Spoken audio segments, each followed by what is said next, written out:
All right, gang, and welcome back to another special edition of Taking Chances. Guys, I've been waiting to do this one for quite some time, and I think, to be honest, I've actually pushed this off with Jen for about, 6 to 7 weeks.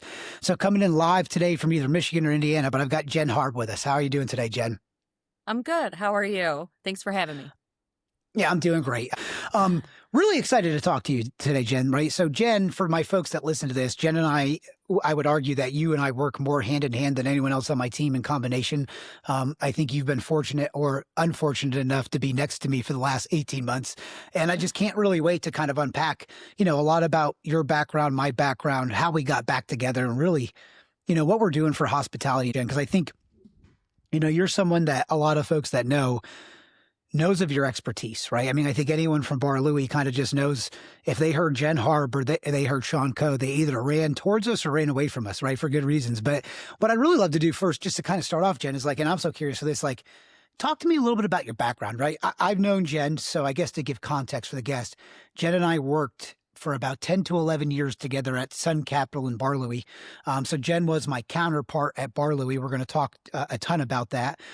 We've had an amazing working relationship, and we had the same mentor that really tutored us into all this knowledge. But what I don't know a ton about, and I've gotten to know a little bit more, Jen, but, just how the fuck did you get into hospitality? How are you as crazy as I am? What happened to you before you got here? I just think all these things I just want to know more about. So talk to me about Jen, maybe even in high school, or, how did you get started in all this endeavors, Jen? Yeah, honestly, I always said I would never be in the industry. And reason for that was my mom was. So growing up, my mom always worked midnights as a server, banquet server. So I grew up with that in my, world. It was just around me that we, the lingo, the talk, just the whole hospitality. And, of course, my mom pushing me to college and never, don't even become a server, just do other things, right? So I was always never on my radar. I'm sorry, what? No, do anything besides what I'm doing. I feel that. Yeah, keep going with that. That was the thought process. So my first job was babysit. I started working at 11 years old, babysitting. And, my family came, they weren't rich, but they weren't poor. I had two young parents they had 3 kids under 4. So, oh my they goodness. were making Okay. ends So you're meet. very busy.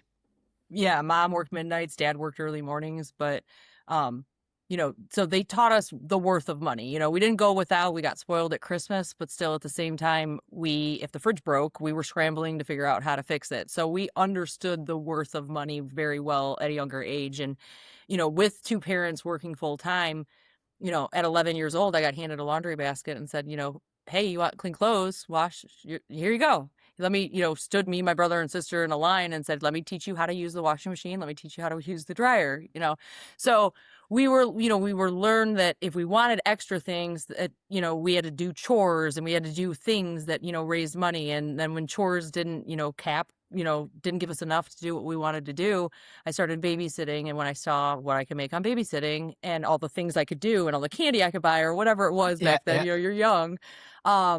I thrived on that. I loved the fact of that I had whatever I wanted because I was able to provide it for myself. So my first job was a hostess. Because 14, you can only work little hours. My sister was a server, so I wouldn't. So the family went right back into it as well, right? So as much as mom tried to keep it out, I know this goes too because we'll connect on us too. But so both you and your sister working 14 back then. Was there work restrictions? I know Michigan. Yeah. So we had to be off by 7 or 9 p.m. You could only work 14 or 20 hours a week. You had to have a form filled out. It was all the special circumstances you had to jump through to be able to do it. But you were able to do it. So I did. I started as a hostess. And as soon as they were allowing me to become a server, because there's a different age for that, everyone in my family were like, you're going to be awful at this, Jen. This is not going to be your forte. Unpack that for me, Jen. I'm just so I've got so much to give back to you. I've taken so many notes, and I don't know if you see me just eating shit over here with my smile, but your fucking personality is making a lot of sense to me already, and I kind of knew this. Why do they think you wouldn't be good at it, though? I'm just curious. Were you a different kind of person back then, or were you a little bit shy, and this is kind of what brought the personality out? Right? So my sister was shy, And she actually didn't flourish at it, as well as I did. I was a very matter of fact. It's just, this is what it is. Basically my mom looked at me and she goes, somebody's going to ask you for extra butter and you're going to go, here's your fucking butter. Pardon my French. No, But, we swear here. Yeah. okay. Yeah. So, you're going to whip it at them. You're not going to have the patience you need to cater to the guests.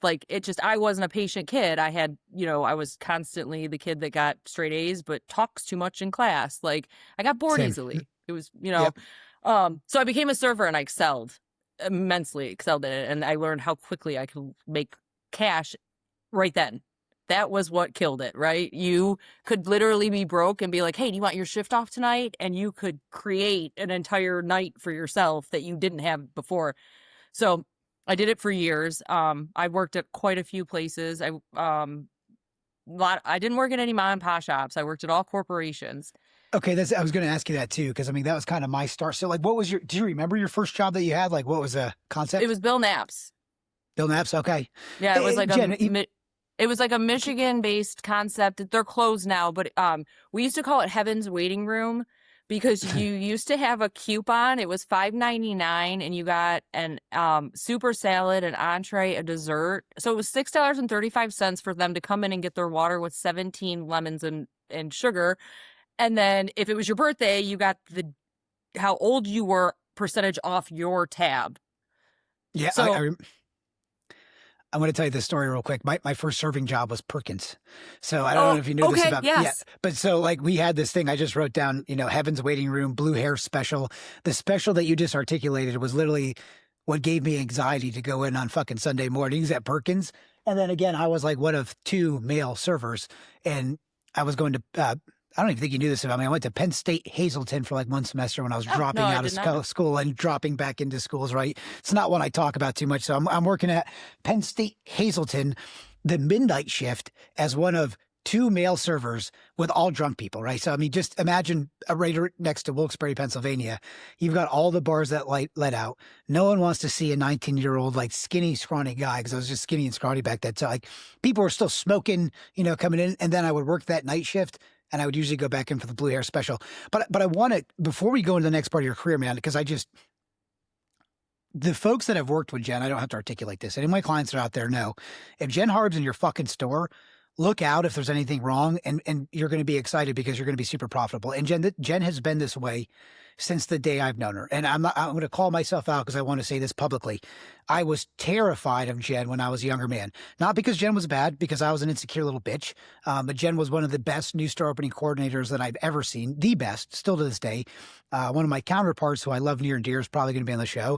Ian's fantastic as well. But we just had such a good team back then, Jen. And you and I have talked about this. But what I want to say back to you and just ask these questions. Sounds like you got work ethic from the family right out of the gate, right? I mean, I loved how you articulated that. I think that you had chores, and then your family taught you that if you wanted something extra, you had to go out and do that. And I see you do that all day, every day since I've known you, right? Even before this HC Resource endeavor. Then I think you probably also got some of the family values that I see with you in the store. I mean, there's very few people, let alone women, that I know that can carry a firm stick and be loving and understanding at the same time, right? I mean, I don't know how many times I go to Jen and say, Jen, I need to deliver this message, but I'm going to tip someone over. So if you can help me, and Jen doesn't lose any of the context to that. So I just think that's, I kind of want to give that back over to you before we start about the first career, but is that a safe assumption? I mean, did they kind of either intentionally or unintentionally kind of build in that foundation of how you operate on a day-to-day basis? I mean, absolutely. I mean, a big piece too that helped mold me that a lot of people don't know. My father didn't move to the U.S. until he was 9. He was born in Ramola. See, I didn't even know this. Tell me more. Okay, so your father's an immigrant. He moved over when he's 9 years old. Yeah, so he was 9 years old. So growing up, as for him, he was learning the language. So he didn't have hobbies and he didn't get into any of that type of stuff. So sports wasn't a thing on TV. There wasn't that wasn't the culture. So I was raised, half of my family, and I had a large family when I was younger, was 100% Palestinian. So I had, was baptized Greek Orthodox and attended that culture. And then my mom's side was Catholic and did it on that side of things. So I had a very diverse upbringing, and I learned 2 completely different cultures simultaneously.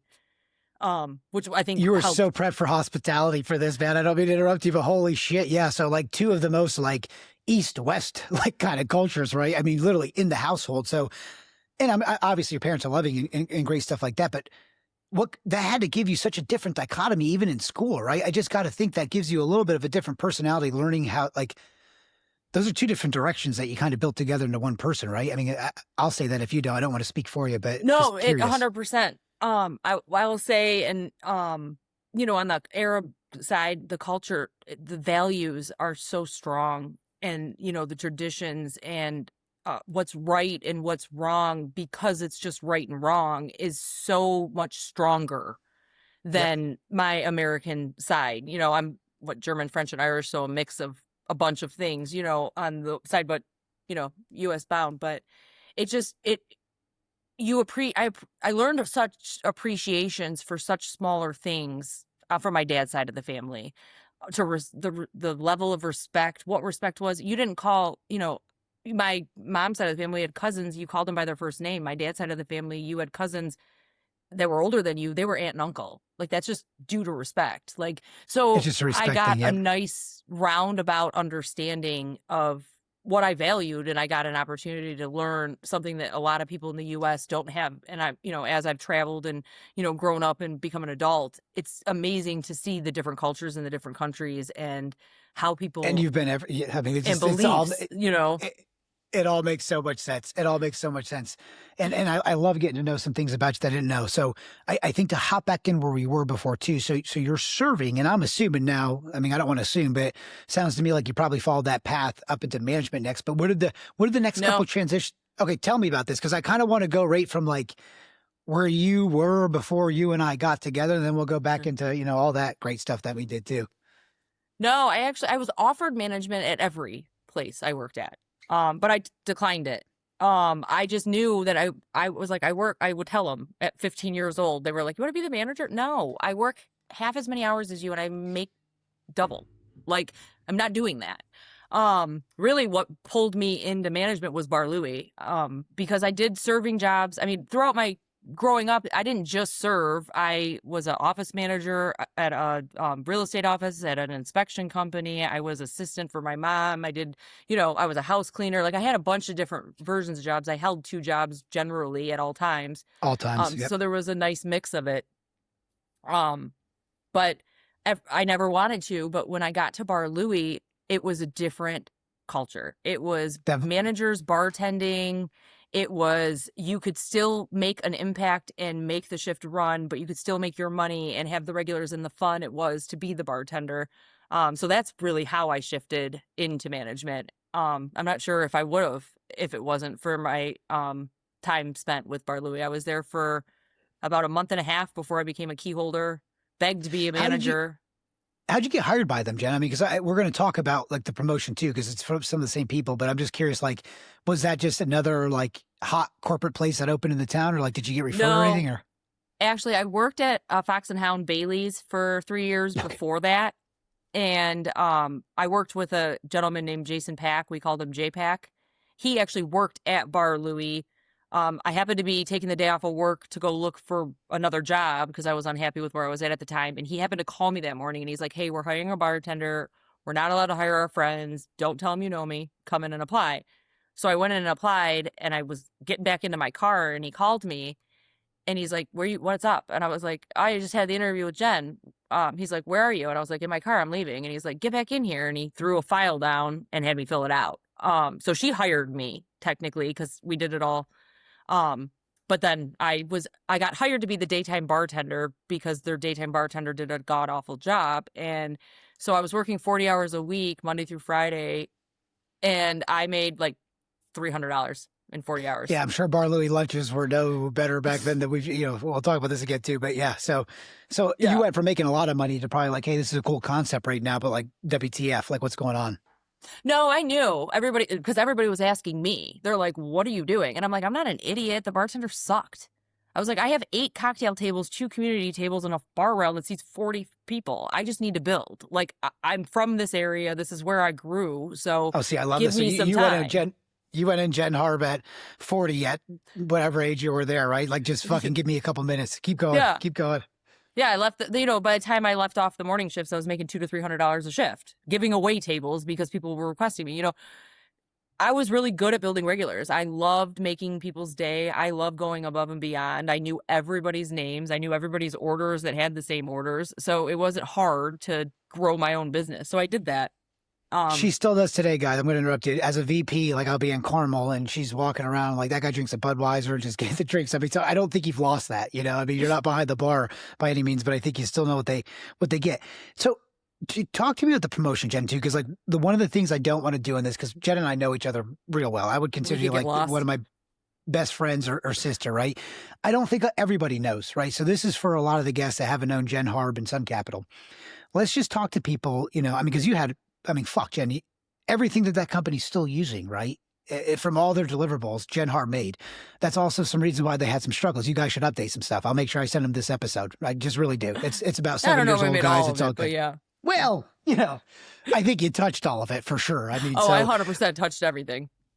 But just walk us through, right? I think it was not JD that promoted you, but we're both working for the same guy who's a client now.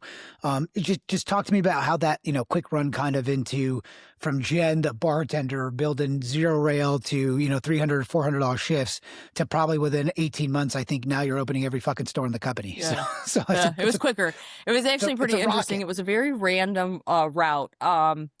It took JD a year to convince me to be a manager.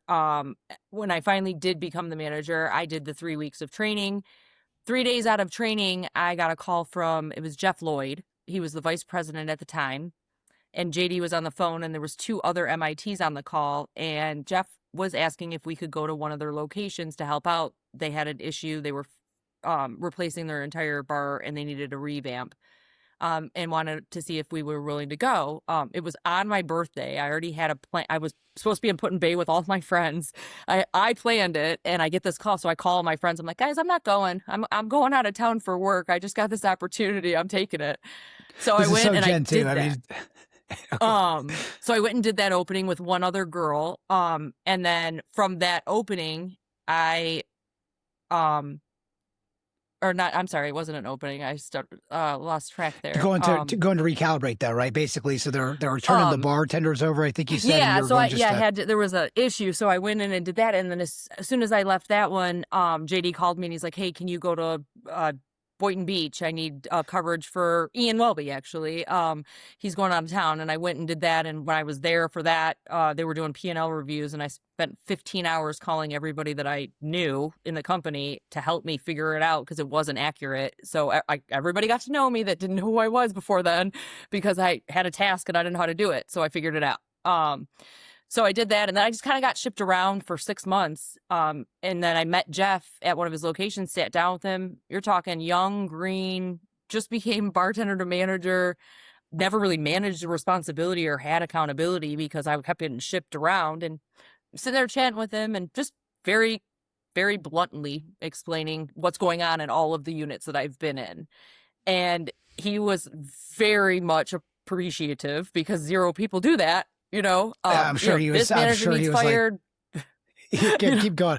But I'm sure you were so grabbing it. He asked, would you be willing to go do a new store opening? So I said, absolutely. So they sent me to KC. It was the second new store. They sent me way too early. I got there like 3 weeks. They hadn't even done job fair. Oh, God. And at this point, they're in job fair, and I get to the site, and I'm thinking I'm helping open in the store. And I mean, we're full-blown construction, like full-blown construction. So I was like, okay, well, let's see how can I help? So I was used to auditing stores. So I was like, okay, well, let's start with employee files. We're hiring. Let's start looking. Okay, now do we have all our training material that we're going to be needing to use? So I started going through the stuff. And as I was going through it, I noticed we were missing things. So I just started raising my hand like, hey, who's in charge of this? Who do I call? So I just started picking up the phone, calling people at the corporate office. Hey, my name's Jen Harb. I've been sent to help out at this opening. I was told that you sent the training material. I need some help because I'm missing some and I have things I don't need. Are you the person to talk to? And then I would go through it with her and just kind of did that. Or, hey, guys, we need a safe. Hey, where's our coffee machine? So the operator's mind was in there. Yeah. So I did that opening, and then, we were at, getting ready to get open, and John Neitzel and Smokey Hughes came in to do a visit, and everybody's freaking out. The CEO and COO were here. And I was like, oh, where? And they're the guy in the pink shirt. So I was like, I walked right up to him. I shook his hand. I said, "Hi, John. My name's Jen Harb. Nice to meet you. I got sent here to help out. I just wanted to introduce myself and say hello." Did the same thing to Smokey. The next day, Smokey sat me down, talked to me for a little bit about my experience and what was going on. He left, I think, for 48 hours or 72 hours. He flew back in, grabbed me, pulled me up to the expo window, said, "With all due respect," actually started by telling me all about this amazing person that used to do it for him at his previous concept. And then said, "With all due respect, I would hire her, but I can't. So I'm offering you basically I'm offering you the That's job." a Smoke. I love fucking Smoke to death, and I can't wait to talk about him. That is so fucking Smokey Hughes to a T. Smoke, I'm going to send you this episode. We both love you, man. Love you. I can't wait to talk about more of that. But that is such a Smokey statement, and we'll try to stay off Smokey because I think you and I could fill a whole fucking podcast episode about the man, the myth, the legend, Smokey Hughes. But so he just, I mean, he saw it right out of the gate though. That doesn't shock me at all. I mean, because Smoke's that way. You know, we'll bust his balls a little bit, but I think if Smoke sees talent and he knows this, and he's always going to take an underhanded fucking comment. That's why we both love him. I think a little bit. You know, like even in the best appraisal from Smoke, he's still going to be like, "Coe, you're just fucking up a little bit." You know, so He's gonna get it in which there. is I think it's made us the people that we are today too, though, Jen. Right? I think that like loving authority that he had, and this is probably going to piss off some of the other colleagues, that, you know, Smoke is either liked or not liked, and I think at least I'm that way too. But he's a great fucking guy, and he got shit done, you know. And I think I'm not shocked that it only took him. You probably impressed the hell out of him. I'm just going to restate this from my point of view because I know John Neitzel and Smokey Hughes very well, and I can just see young Jen running around, running circles around every manager in the store, new guys that came in, because I was in the company. I was on the other side of the coast at the time, and everybody was shitting bricks, and here's me doing the same thing, Jen, just to tell you perspective. Like, I was actually ready to quit. Everyone's like, "Do you care that Jeff Lloyd quit?" I'm like, "I don't even know who the fuck Jeff Lloyd is." Meanwhile, I've got an ankle bracelet on because I'm going through my second DUI. This is how I ended up at Bar Louie. You know, I lost my first bar that I owned, but very similar, just to say this, and we'll get off Smoke. I'm about ready to quit. Luchadella's talking me out of it. All of a sudden, Smokey Hughes comes in for the first time, and he's in Wilkes-Barre where he used to live with the Mets, you know, and it's same kind of fucking thing, man. Same kind of thing. He's like, "I just promoted your counterpart, and I should have fucking fired her sooner." We'll say the name, right? And he's like, "I'd love to promote you right now." He's like, but I hear I can't. So I pull up my pant leg. He's like, "Let's go talk." So we go out to the Center Bar Casino, and he's just so transparent, which I don't know if I've ever told you the story. He's like, "You know why I love you?" I was like, "Why?" He's like, "Because you fucked up your life and you got no options besides to be a killer," right? So I'm sitting across. So like, I don't even know how to respond to this, right? It's a second too. And then he leans into me real close and he's like, "Do you know who else fucked up their life back in the day? Me. And I'm a killer now." So that was my first impression of Smokey, right? So I couldn't get promoted at the time because I was legally incarcerated, folks. I don't mean to call myself out, but I'm not too embarrassed. But keep talking to me then, Jen. I think we had to take a moment to talk about Smoke because I think we're going to pull him up later. So No, I'm I agree, assuming but I also add to that, you know, he was smart. He was taking a very green person and putting them at a corporate level, and he immediately humbled me before I even got the offer. That wasn't I know. accidental. Same with me. Like, I Same didn't well, understand it back then as that, but little bit of mind jujitsu, you know. Well, to say this for Smoke too, I know Smoke took a lot of pressure from Sun Capital for a lot of the young promotes, because I think we could say this across the board. And Jen, you and I have said this behind closed doors. There was an argument that everybody that was a killer in that company was promoted 2 years before they should have been. And God bless or be some of the best operators because of it. But we had great tutelage around this. And back in the day, like Bar Louie had this culture of freedom within a framework. And what they were really good at doing was finding passion. Obviously, Jen and I are passionate humans, but they find passion and they would put some guardrails on us and then they would just move them further out. But I do think you're right. You know, I know Smoke took a lot of pressure when he's probably got folks out there that have, you know, ran 75 units before wanting the job. But talk to me what that looked like then, from the expo line to promoting you. Yeah. I mean, did you take the job right then? Yeah. So I accepted it right then. And then immediately got to work. I mean, that was back when they had them stacked, right? So they put me in contact with a dotted line to HR.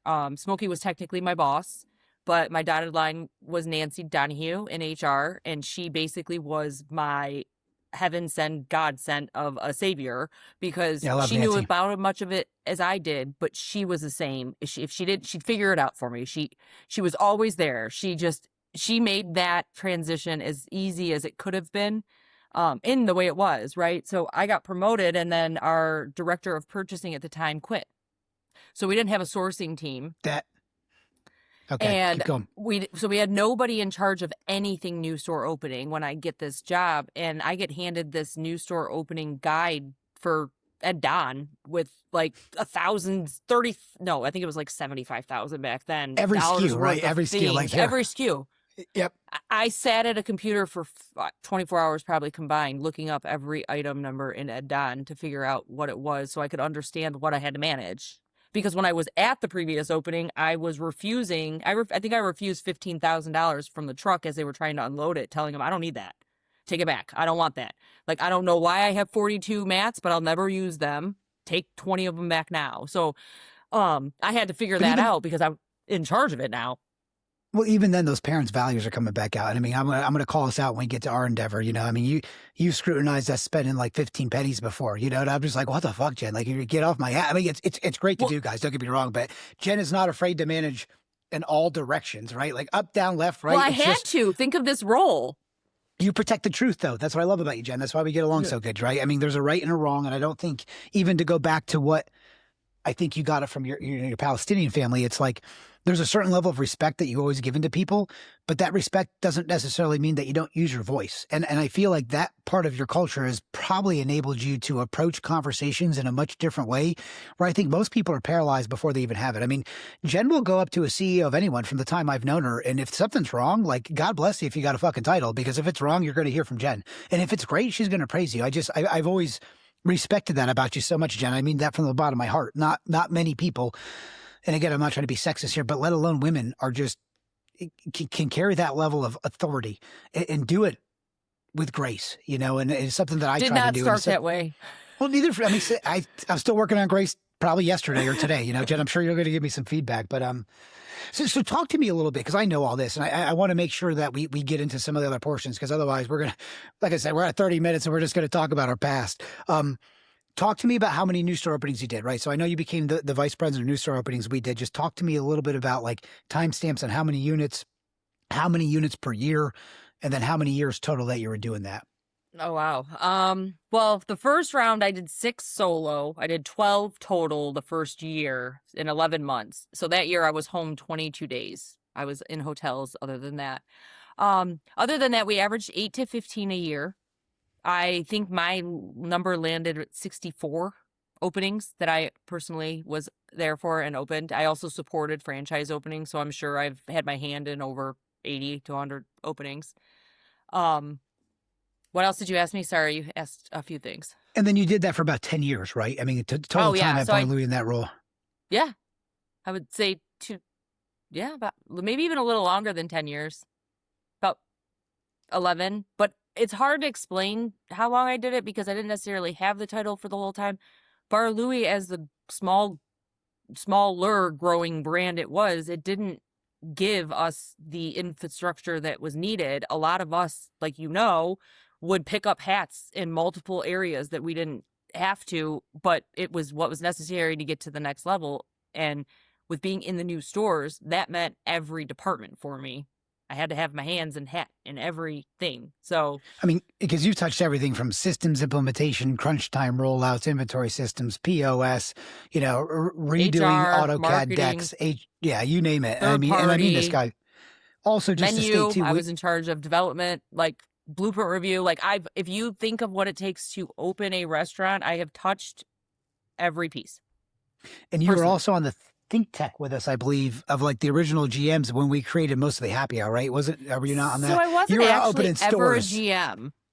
Yeah, I know you were. That's true. Okay, that's why I didn't get that. You were definitely in the company though, so I was on that. And I had a lot of info in it because I was working for Smokey at the time, but I was never a GM.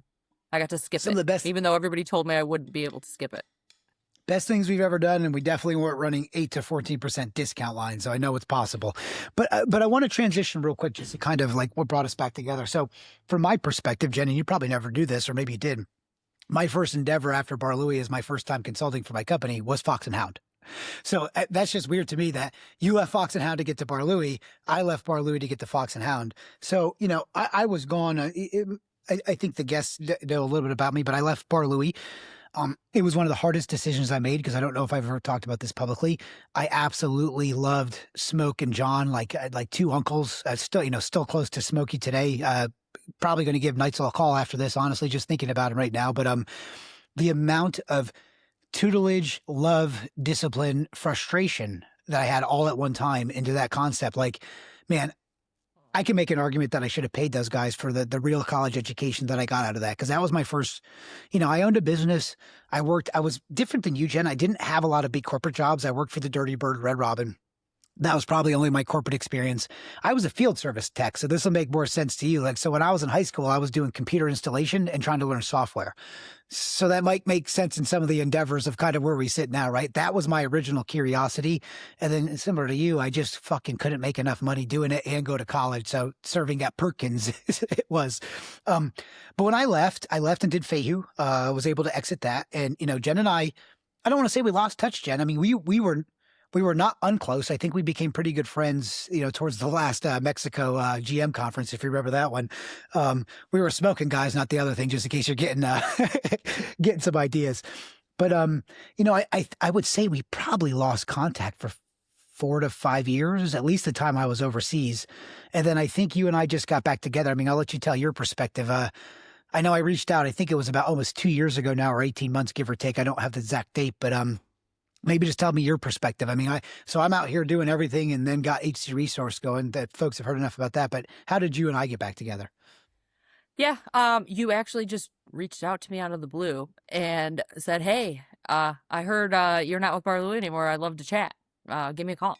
And I was like, "Hey, Shaun Coe, haven't talked to you in forever. How's he doing?" We're friends, friends on social media, so it's not like we lost touch completely, but so I gave you a call and you were like, "Hey, I've got this really awesome candidate course that I've been working on." And it was before you had it completely finalized it to the place it's at now. And you were like, "I want to work with you. I've been doing this candidate course and I want to help you." And I was like, "Shaun, I don't have any money and I'm not looking for a job." Like I wasn't in the same place. And Yep. and you just were so just giving with like, "Hey, I just want to help. Like, I just want to support. Like, let me show you what I got." You were very transparent. You're like, "I'd love to get your feedback about the candidate course. So having you go through it would be beneficial for me," which helps because I probably wouldn't have done it if I didn't think I was helping somebody. Just my operation mind. Yep. So that's probably why I actually was like, "Yeah, I'll do it. You want my feedback? I'll critique your stuff." So I, did this candidate course that you gave me. And it was, at that time, it wasn't set up in the way it was. It was just a lot of information on a piece of paper. It was organized, right? But I think it was you and me on Zoom calls. And I think I was actually filming. I think I was in the process of filming it while I was training you on it.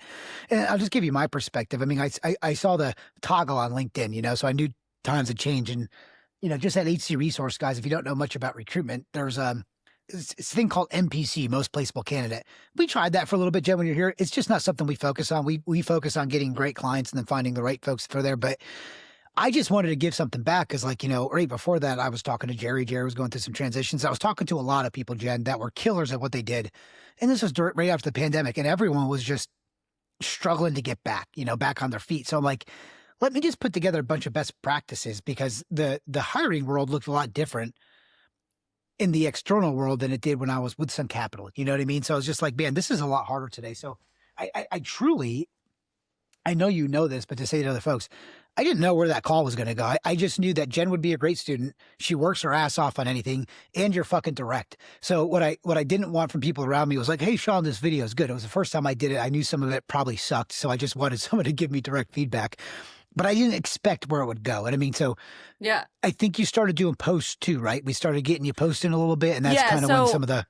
I wasn't quite ready to start, but I knew I needed to get work. So that's where it started. You're like, "Well, let's do the candidate course." And then you literally... It was behind the scenes. I forgot that. Yeah, you're like, I don't want to put my head up yet. Let me schedule myself literally every day with you.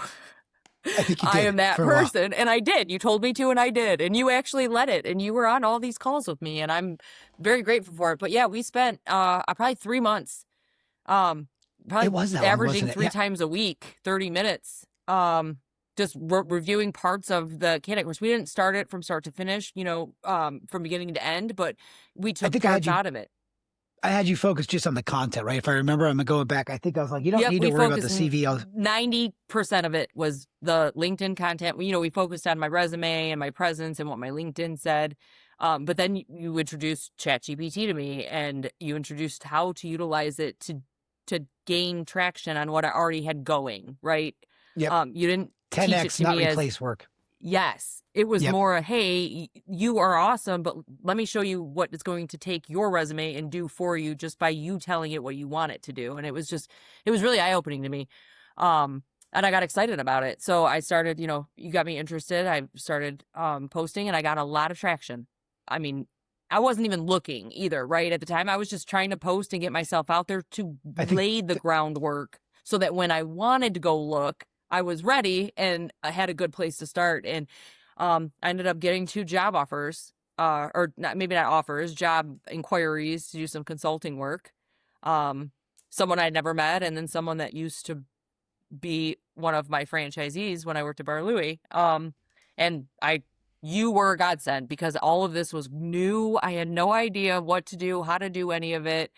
I've never worked for myself as a consultant and anything like that. And I just remember that whole process being, I don't know if I would ever have done a process like that without having you as my coach to the side. You wanted nothing. You literally wanted nothing but to help me. And it was very touching. I mean, it was Thanks, very buddy. touching for me. Well, I knew you'd be a good student. I didn't know where it would go. And I think like, you know, God played out for both of us. Like it went way beyond where we thought it could be. I just want to ask this question. Even at the time, did it seem like we had at least a system or an SOP for what you're about to do? Because I know it was a little bit loose when we're starting, but did you feel like, man, I've never done this, but at least now here's, because I don't even think it was me, Jen. I just want to say this. I think I was literally there being like Nancy Donahue, being like, hey, this is the first time we did this. We'll fucking fuck everything up that we're probably about to do, but we're going to figure it out together. And if I got to ask a couple people, but I just knew, and again, we're going to talk about authority leaders, what's coming out. We're going to talk about some of the content things, but what I've learned from doing any kind of content was trained to me in physical fitness in my sports. Staying consistent always outperforms, you know, the hot and cold kind of coming in and coming out. So that's, you know, what I learned from all the PR companies that I was working with is just like, hey, if I can just stay consistent, it's not about going viral. I'm not trying to be a guru. Like for you, I'm trying to get in front of the right hiring managers. The unintended consequence of that is kind of what made authority leaders come about too. It's like, hey, I've got all these people that are trying to hire me as consultants. And I remember, I think I helped you with one of your first statement of works for yourself. And I think your second statement of work landed you with the Napa group. And I think it was about 2 weeks that you were there for a month or whatever. You tell me your perspective. But I remember the phone call because you're like, hey, I don't think I can do this by myself. And I'm like, it's going to be fun. I'm going to come help you for like 2 weeks. And, you know, at least I get to see Jen after we've been doing this. But I mean, just give me some of your perspectives because we didn't think at that time, even when I first flew here, that we'd be still talking, doing this, I think a year and a half, 2 years later, No. you know, I think it's, yeah. No, not at all. Because you were very transparent with me. You were just kind of growing out, you know, what you had going on. Yep. And so I knew that it wasn't anything, there was nothing there. Like we were just talking, you were helping. That was all it was. Yeah, no, I got sent here for 6 weeks to do some training, and then it extended to 8 weeks. And then I left for 8 weeks. And when I got brought back, it was just to do a check-in. It was supposed to be a 4-day check-in. And that's when you're on like the 60th that's day when when I I got called here. you and was like, no, like I can't. Like it was not possible. I mean, every system that I had just instilled and fine-tuned and tweaked was completely destroyed and demolished when I got there. It was just we had to literally break everything to rebuild it. So that's when I called you, and I was just like, Shaun, and you just kept saying, it's going to be fun. It's going to be fun. I just remember standing out back and I'll give my perspective. It was, I mean, it was, had a blast. but yeah. Well, and we've got permission to talk about this too, because I talked to the NAPEX before we got into this, but you know, our back was against a fucking wall, and my back's been against a wall many times in operations, but that was one of the first times, and I think I was finally honest with you after about 2 weeks, Jen. I mean, I'll just give my perspective walking in. So here's Jen and I getting reconnected for the first time in about 6 to 7 years. Out of all the work we've done together in Bar Louie, we're arguably 2 passing ships, right? I mean, there was a while where I started requesting Jen because new store openings just were awesome after that. And it's a lot of challenges, right? I mean, you're dealing with general contractors and vendors and things you can't really control because you don't have authority, but you got to use influence. And at times you just fake that you got authority. You know, but when I got on site, I knew how much you knew, and I knew how much I knew, and I'm like, Jen's probably just going to be a little bit overworked, and like we're going to get out of this. But it was push come to shove, I think the first perspective, because just reading the notes from afar, and I always love doing this, Jen, because sometimes like we're wrong, right? I'm reading the P&L, I'm like, man, the kitchen's fucked up. The kitchen's got to be fucked up. Look at these guest complaints. So I come in the first day, and I think it's the first time we actually work together. And like anything else at my role, I want to humble myself when I'm first in, right? I'm going to observe, I'm going to talk. So I think I walked around, talked to all the kitchen. I hopped on dish for like 2 hours. I think Nada was like super offended that I was doing dish because I didn't need to be, and I didn't, so it only took us about a day to realize the kitchen wasn't the biggest problem. A lot of alcohol abuse, a lot of drugs probably being potentially maybe sold, maybe not sold out of there.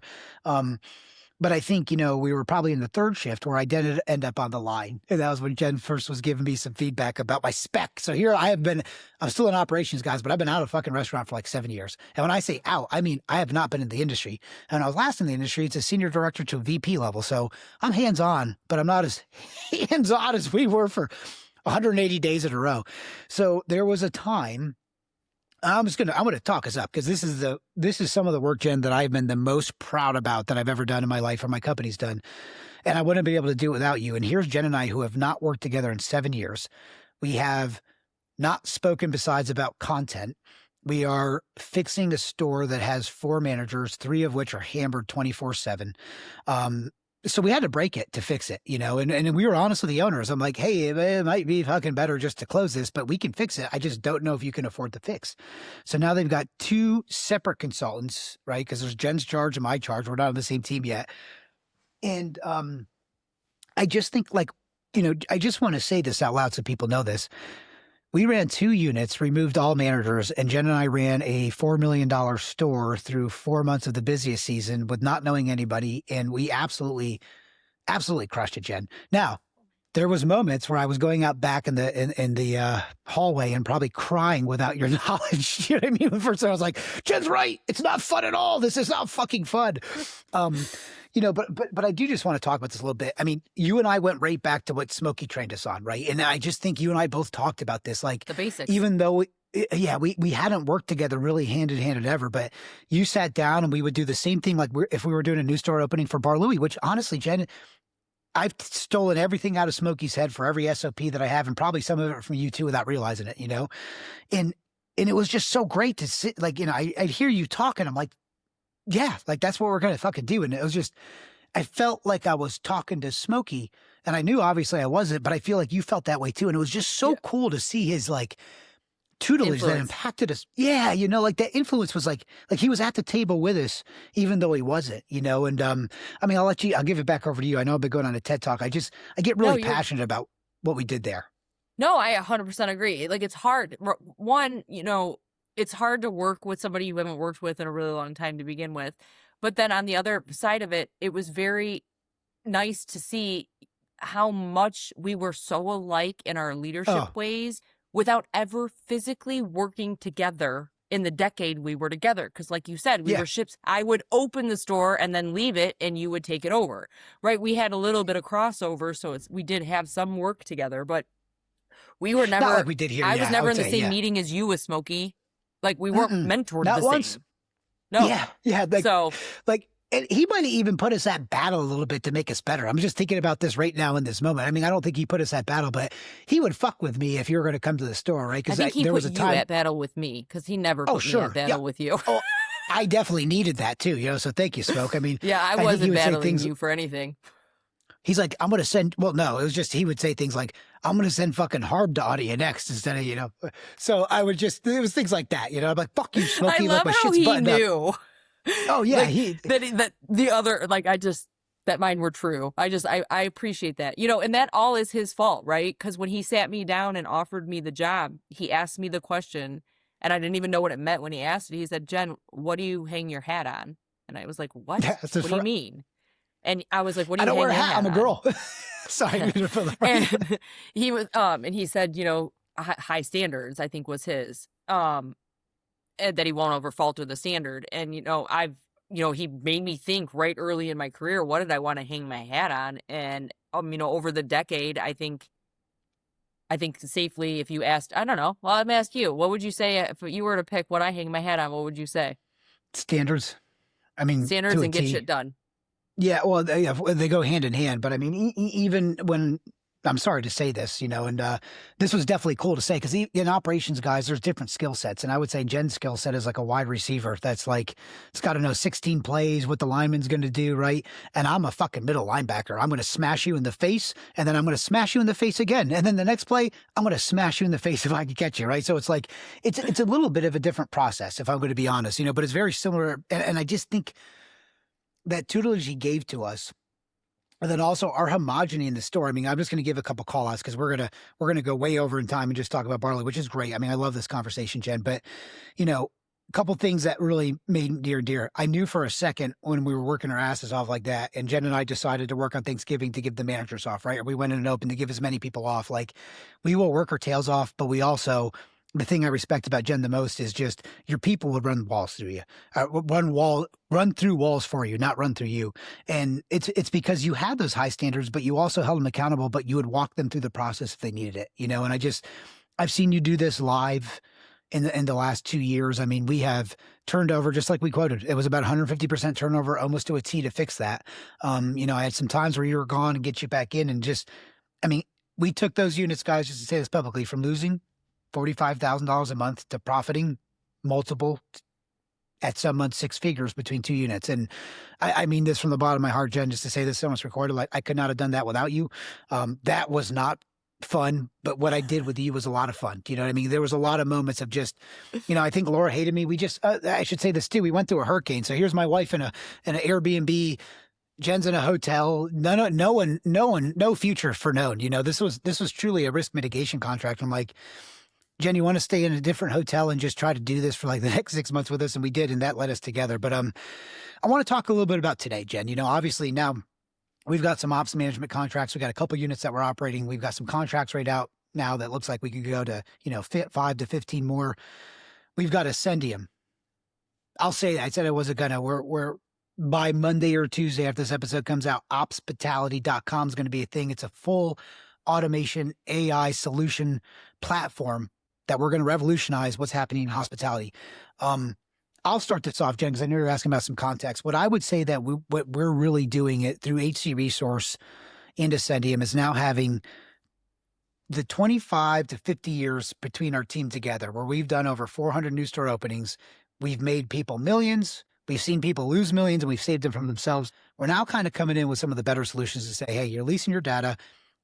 You've got 18 vendors on the front of the house right now for leasing this kind of data to do a metric. And commodities have gone to, so cost of goods are through the roof. Labor's through the roof. The labor staff doesn't want to work as much. I mean, because they got better options now, guys, right? Like when Jen and I were growing up, there was no YouTube. I probably wouldn't have been a server, Jen, like saying all this over again. If I grew up in this age, I might never got into hospitality. But, as we go into this next world of kind of transitioning our services into solutions, I'm just curious to see like where you think some of this goes. I mean, because a lot of that metric work, Jen, a lot of what we're doing in AI, your systems have been the foundation to train the engineers on what that process should look like and how to connect those. So just over to you for some of the stuff I guess you're excited where we're going and some of the stuff you're excited for you to be taking part in.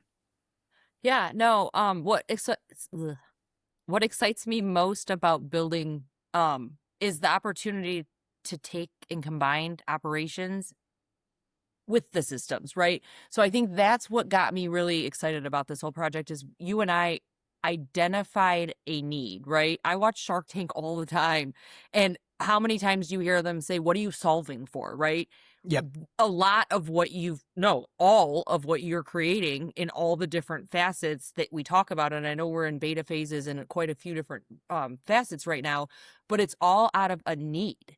And I think that's the part that's so exciting to me is that we're combining operations experience with the systems and technology that's there, but we're doing it to solve a problem that we just lived in. So it's not like we're just like, hey, let's just create something to create something. No, we're creating something out of a need, and then we are fine-tuning it with hands-on approach, which so many business owners lose that, and you don't, and we aren't. And we've got so much potential with the team that you've built together in all these different ventures. And it's just the amount of what we could get achieved is, sky's the limit now. Like, whereas before there's so many roadblocks. That's what I'm super excited about. I don't understand half the stuff we talk about, but I know that I'll learn it and But I'll get it through. But and that's what I mean. So I mean, we're pulling Jen into the tech world, and she's probably going to get some training as a product manager. But your training is the foundation, and I mean this. So like when we're in the automations, guys, if you watch Shift Happens, we're filming one of those podcasts next. It's a lot. If you know the workflow, you can automate anything. And again, when I say automate anything, obviously we're not automating silly processes. Like, Jen, it goes back to the old statements that smoke train us: garbage in, garbage out with the system, right? So if you don't have a good process and workflow, you're kind of screwed. What I can tell folks, though, is you're going to see hospitality coming out. We've got a private cloud we've got a private cloud way forward. We've got a public cloud way forward, and we got an on-prem, which just means for the folks that are out there that has 25, 50, even 200 units, I want you to take a look at your P&L. I want you to take a look below your prime cost and all those variable expenses and how many of them are third or fourth party. And I want you to know that there's some help coming. And the help that's coming is from over 125 years of full service restaurant owners and operators, and also about another 50 years of NORAD engineering that knows how to put things to scale safely in tech. So, Jen, I mean, I'm definitely going to have you back on. I could talk to you for hours about this. I just, want to say this again. I thank you for being here. I might even get a little emotional on talking about this. Jen's absolutely changed my life in the last little bit. I mean, we were going through some rough times, and even just to think about this, never thought, like when I first reached out to you, where this would go. But I mean, I've said this enough on the show, and the power of networking is real, and how you treat people is real too. So, I mean, sometimes we don't know where the future is.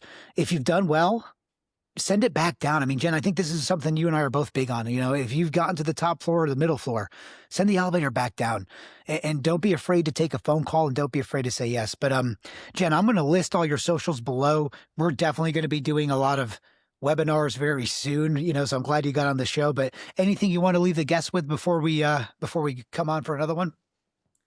No, I mean, I think leave you guys with the fact that I'm just super excited to build systems. And for me, the focus has always been helping people. And I feel like that's what we're doing, is we're hearing people ask for something and we're listening to them and we're helping. And what we're creating isn't something just that we are trying to stay busy with. We are literally trying to make somebody's day better, make more money, and have less stress. And you've got operators in so many different facets that have done so many differences in the hospitality. We've got the entire shift covered. And I think I like the best is that we're all able to talk about it. We're all open about it. We're not, we can have the beach ball theory and listen to each other to come out on a greater side of things. So I'm super excited to continue to see where the path takes us. Me too. And I just appreciate this time, Jen. I really do. So for my folks tuning in, I really appreciate you guys. Remember to like, follow, and subscribe. We're going to have one more special episode with one more member of HC Resource. But this has been a good deep dive on some of the folks, if you're clients and watching, some of the folks and getting to know them a little bit that have been helping your operations. And for some of your folks that are out there in need, man, like I said, we'll have all of our socials listed, the website, the direct calendar link to Jen. Watch for some more content coming out. Thanks for tuning in, guys. And we'll be back with you on the next Taking Chances. Thanks so much. Thanks.